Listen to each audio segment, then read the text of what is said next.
I've been smoking cigarettes and drinking alcohol and smoking weed since I was 10 years old. I started doing meth at 14. I've been a mom since I was 14 as well. In 2015, my husband left me, and that just broke all of me. And I had 4 suicide attempts in 6 months, and it's not for lack of try or knowledge that I didn't make it. I should not be here today. And it just got to a point where this is how I'm living right now, and if you don't like it, then get out, you know? And it was like that with my family, with my kids, with anybody who came into my life, you know? And I pushed everybody in my life away until eventually they were all gone. I was gonna die with a needle in my arm, and I was okay with that. I was well on my way to doing life in prison or dying trying to get there. I was on my way to do something to accomplish one of those things the day before I came here, and my daughter called me and she said, "Mommy, if you do this, you will never be a grandma." And she made me promise to give her 24 hours, you know, to sleep on it. I had some friends that I've known for a really long time from the streets, and we've never seen each other sober until here. They were in the program, and they said that it was life-altering for them. That spoke volumes to me. And I was really kind of iffy about coming to a Christian-based sober living program because I didn't believe in God, you know?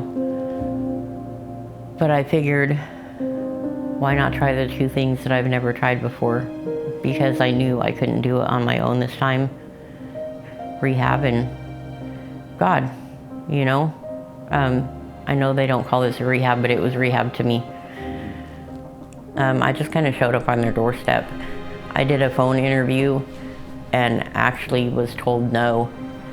Something else happened that day, and I literally pulled up in Pastor's driveway that night and was like, "Please let me in."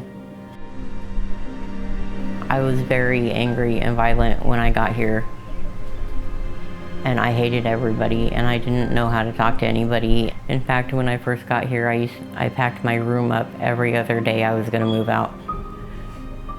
Because the safe felt weird to me. But when we're able to finally accept that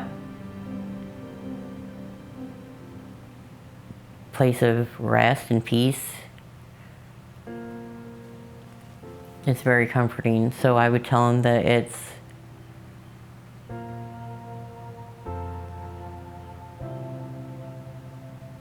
home. You know?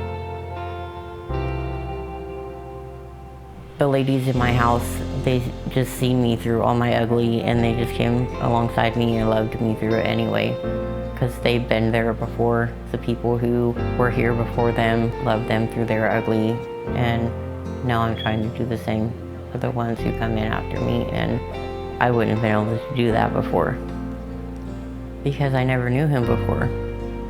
And I never thought he was real, but I do now. God has a very good way of humbling you.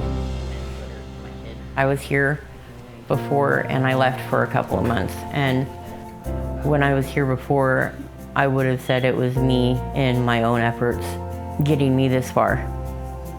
But it's a God thing, because I would not have been able to do this on my own. It's not real even.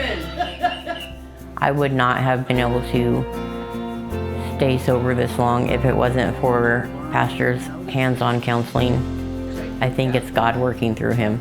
You know, this program was definitely God made, God sent. You repent for everything that you've done wrong, and you turn away from living a life of sin, and you start walking in a godly lifestyle and connecting with God and trying to draw closer to God and trying to be more like Jesus. The gospel tells us to be disciples. We're supposed to be in the Word and loving our neighbors, and I think that's what the gospel is all about. Love is God's biggest thing. That's what we're supposed to do, is love each other more.